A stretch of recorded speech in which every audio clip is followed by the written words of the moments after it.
सी voter वालों ने एक सर्वे करवाया था और उन्होंने सीएम फेस की जो रैंकिंग थी उस पर 3 नाम आए।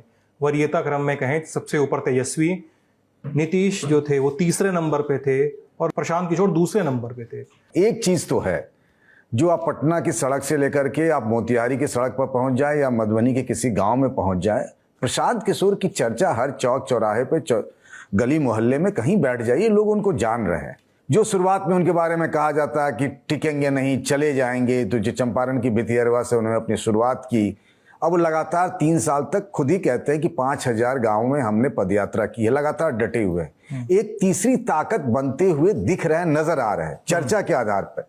चूंकि अभी तक उनकी कोई परीक्षा नहीं हुई है, कोई चुनाव नहीं लड़ा जनसुराज पार्टी में, तो हम ये भी नहीं कह सकते कि क्या होगा नहीं होगा। लेकिन हाँ, एक जो आई बॉल्स के हिसाब से देखें और जो चौक चौराहे पे बातचीत होती है, प्रशांत किशोर एक ताकत बनकर नजर आ रहे हैं, इसमें कोई दो राय नहीं। मैं आपको ऐसी कई सारी कहानियां बता सकता हूं कि फलाने आईएएस के या फलाने डॉक्टर के, फलाने पढ़े लिखे लोग के, उनके छोटे भाई या किसी के नाते रिश्तेदार इन दिनों पिछली काफी समय से पटना में प्रशांत किशोर के लिए जोर आजमाइश कर रहे हैं। लेकिन प्रशांत किशोर के आसपास अगर किशोर कुमार मुन्ना जैसे 2-4 अपवाद को छोड़ दें तो कोई बहुत बड़ा जो पिछले कई सालों से पॉलिटिक्स में हो, रवा हो चुका हो, खपा हुआ हो, इस तरह के नेताओं की भीड़ मुझे नजर नहीं आती। उनके आसपास प्रोफेशनल्स दिखते, बिल्कुल कॉर्पोरेट स्टाइल में उनके सारे कार्यक्रम होते हैं, आपको उस तरीके से उनकी इमेजेस वगैरह आती दिखेगी। ये जो आप सर्वे कह रहे हैं सी वोटर की, जिसमें तेजस्वी यादव सबसे पहले नंबर पे, उसमें कोई चौंकाने वाली बात मुझे नहीं नजर आ रही है। लेकिन दूसरे नंबर पे प्रशांत किशोर का नाम मुझे काफी चौंकाने वाला लगता है कि प्रशांत किशोर एक मुख्यमंत्री चेहरे के तौर पर